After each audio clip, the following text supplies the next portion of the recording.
Welcome to Dog Beach in the Panama City area. Lots of white sand around here, but no bikinis this time of year. Except Mel, she's got her bikini on underneath that parka. Hi, we're Mark and Mel. After raising 4 amazing daughters who are now raising our 12 grandchildren and helping people on land in the real estate business for over 30 years, we're now realizing our goal of a year-long adventure cruising America's Great Loop on our boat Paradise. This is a 6,000-mile journey through waterways that include the Atlantic and Gulf Intercoastal Waterways, Great Lakes, Canadian Heritage Canals, and inland rivers of America's Midwest cities. Join us as we navigate over 100 locks, explore cities large and small, and experience an unforgettable journey through America's Great Loop.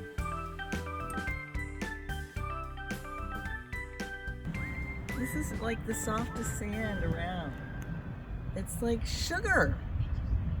It's kind of like brown sugar. When I used to bake, and I would pick up the brown sugar, and only it's beige, whitish beige.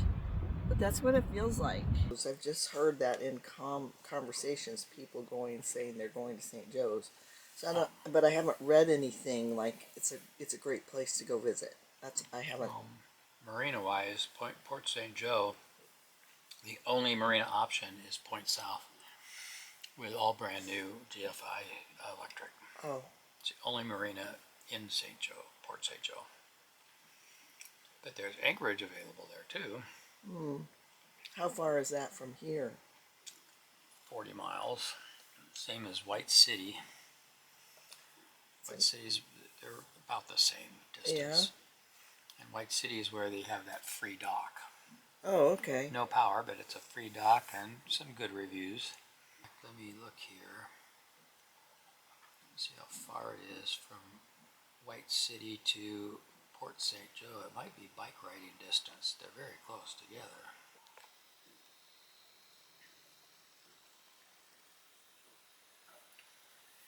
We're going to be out of cream the next day. Should have thought about that. We were at the store yesterday. You should have.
Well, these are our digs for the night. That's the Gulf Intercoastal Waterway right there. And this is a municipal boat ramp and city park for White City, Florida. There's another looper. It's a free dock to tie up. Unfortunately, no water or electric. There's a little city park there with some a little play area for the kids, And one big bonus that I think the Admiral will like is that little blue building right there is restrooms. Just basic restrooms, but actual flush toilets and pretty clean. So we're going to be here for at least one night, and very possibly tomorrow night, because there's some nasty weather coming in tonight and tomorrow. So we'll see.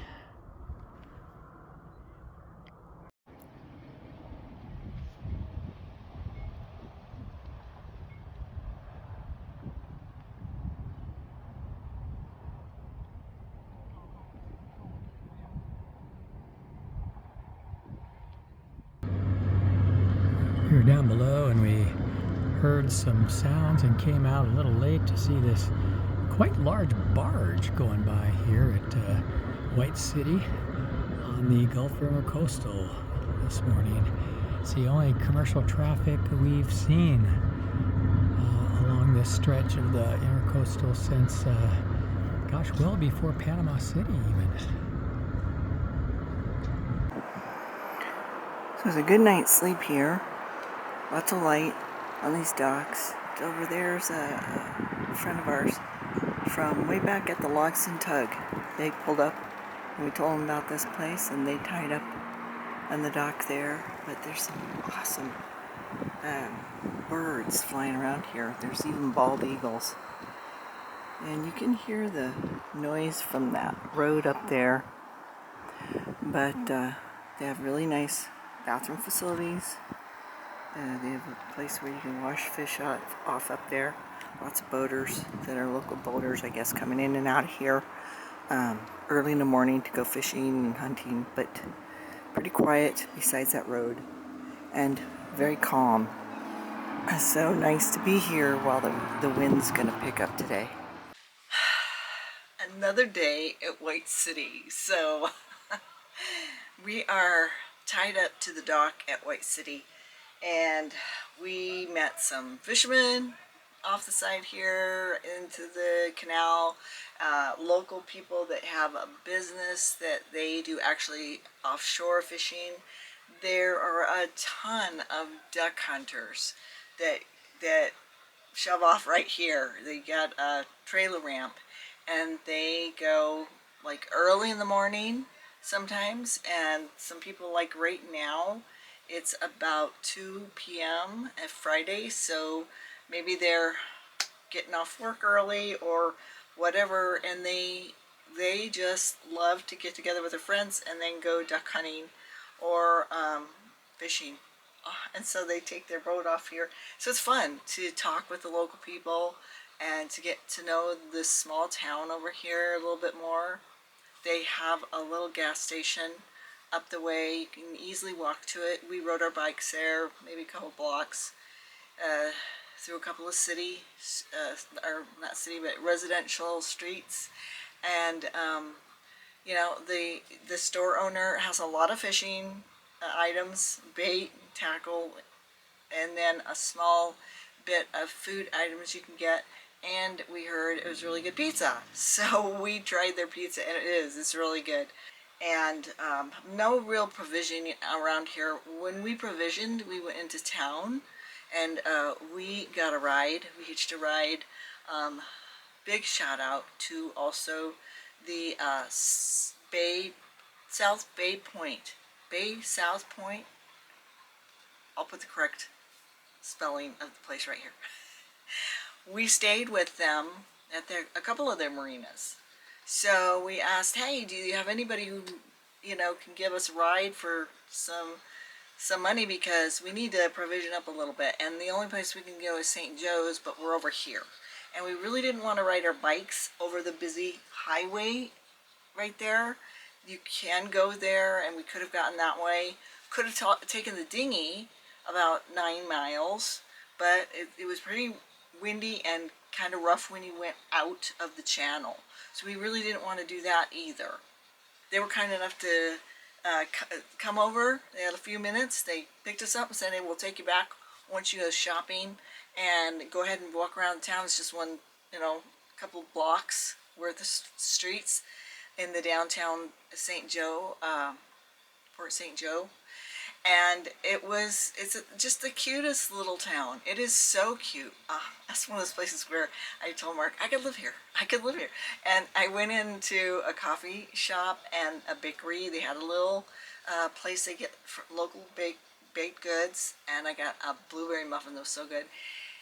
And talked to the owner about just living here and locally and what it's like, and the different seasons and things like that. So of course she said this is a slow season in December. It gets crazy busy, she said, in the summertime. So people are trying to get to the water and to the coast to cool off with that breeze, but they enjoy living there. And it was just really nice to get to have some downtime to talk to some people. We're just not in as much of a rush as we were starting down the rivers. And I'm really enjoying that because we're able to just stop and meet local people. We're enjoying the slower pace now and getting to know and getting to spend a little time in these little fish towns and taking our time to get to know local people and kind of highlight the area. Because they don't get a lot of traffic. There's a lot of people do the Gulf crossing overnight. And so we just want to take a little slower and do that. So there are so many things depending on the weather. So if you can't get a place that's safe, if you can't get an anchorage or a dock to tie off to, and you've got rough seas, which we have rough weather coming this weekend. I guess there's just not enough business for Uber drivers around here because we can't get one. Can't get an Uber or Lyft. And it just happens to be that they're going to have this awesome Christmas party tonight and celebration, lighting the trees and everything in downtown, and I'm bummed that we're going to miss that. But it just would be too dangerous to ride our bikes over that highway. It's like there's no shoulder. When we were driving by there, we were looking, and it's just no shoulder, so it's not safe to drive, especially if we were to have to come back in the dark. Well, we're here at the White City Public Dock. A great deal. Been here 2 nights. It's free, but we do have a little bit of a challenge. We only carry 100 gallons of potable water on board, and we're starting to run low. This is actually, last night was our 4th night, 2 at anchor, then 2 here, and they don't have water that you can hook up to and supply water to your boat, or easily fill your boat with a water spigot, faucet of any kind, hose bib, close by. In fact, the shore is up here, and at this dock area is kind of all about fishing and stuff, and those are fish cleaning stations, and there's water there, but only 2 sinks and a place where you can clean the fish and such. However, if we come back over this way, across this span of this little harbor here, you can see it right there. There's some empty slips, monthly rented slips, and there's water spigots right there, hose bibs at the base of that pedestal. And my best guesstimate is that from our bow right there, which is where our water fill is, to that hose bib right there is about 120 to 130 feet. And the closest one on land that we could get to is over here. And it's right there. It's kind of blocked right there. But it's right there at the end of that ramada here. Right there is a hose bib.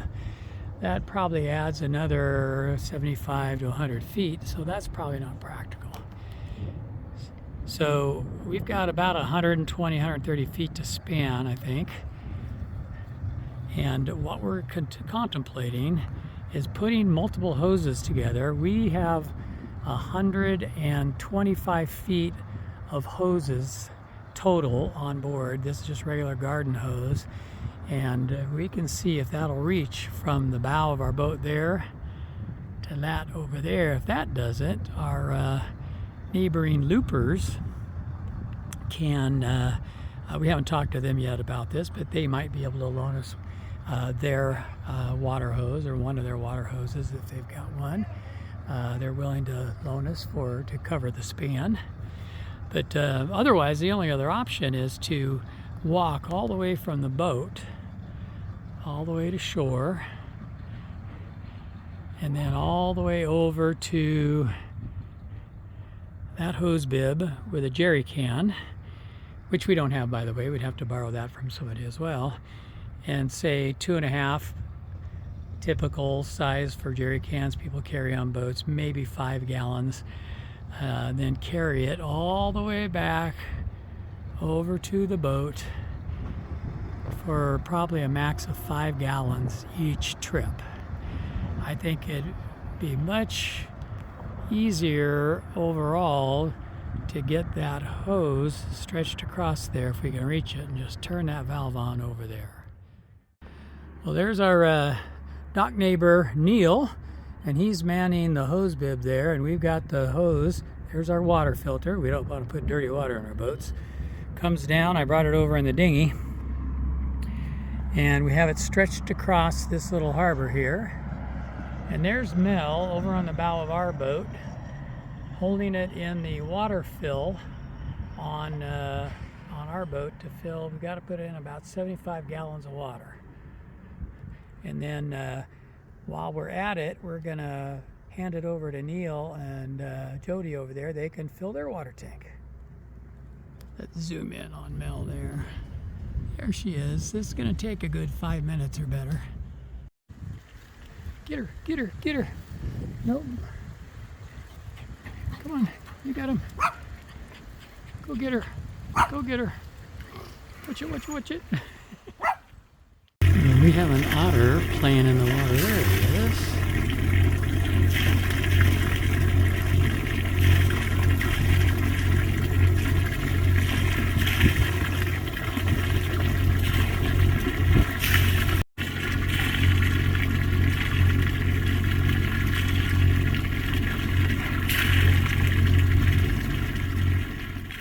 Doing, but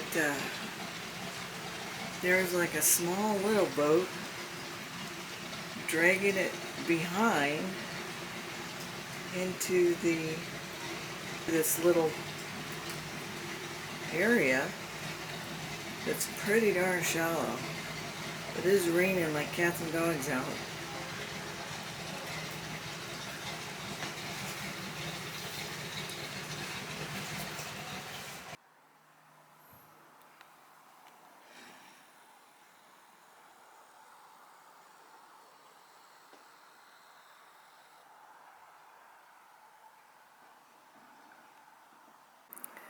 Well, we leave this small little cove and we head over to Port St. Joe in a few minutes, and I'm really looking forward to exploring that town more while we wait out the wind on the Gulf Coast before we cross.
not on record. Now it's on record.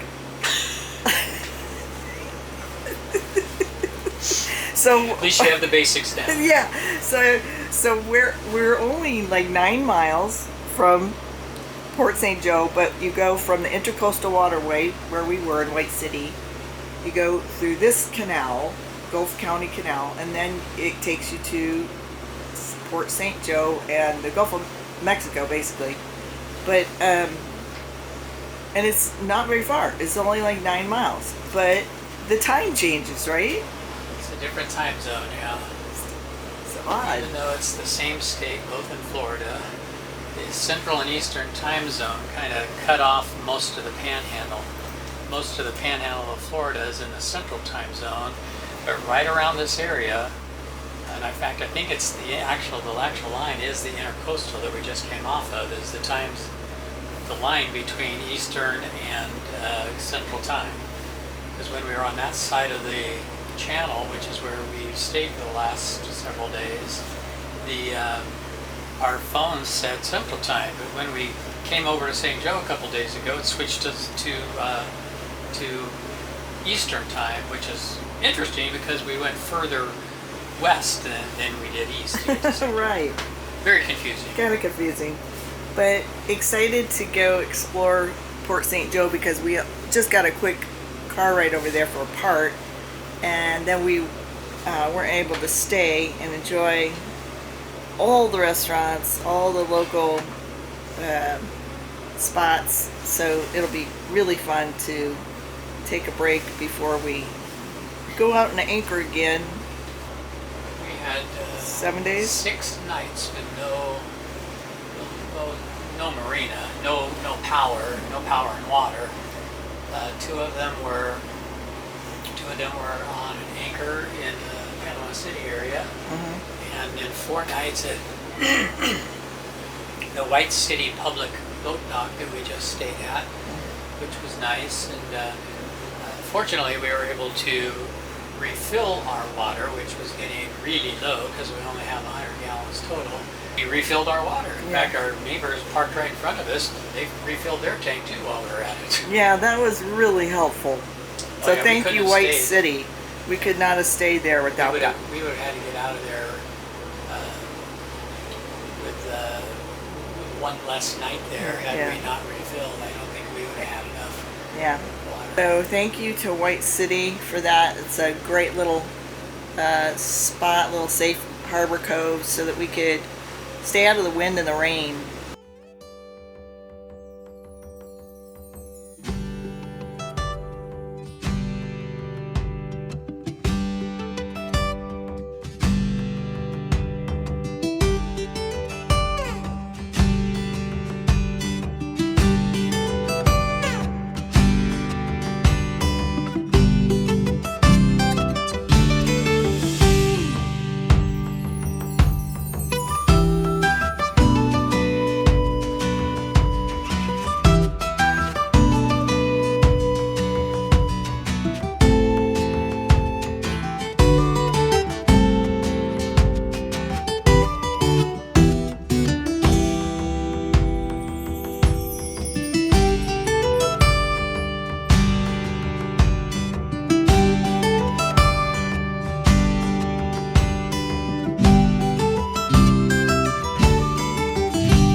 Alabama area. it was that complex there where you were walking by and self-serve. That's all these taps, and you get your.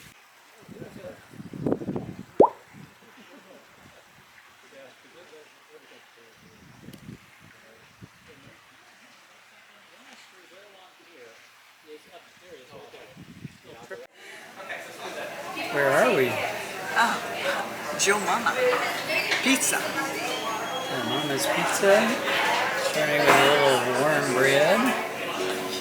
Homemade warm bread. Yum. Port St. Joe, Florida.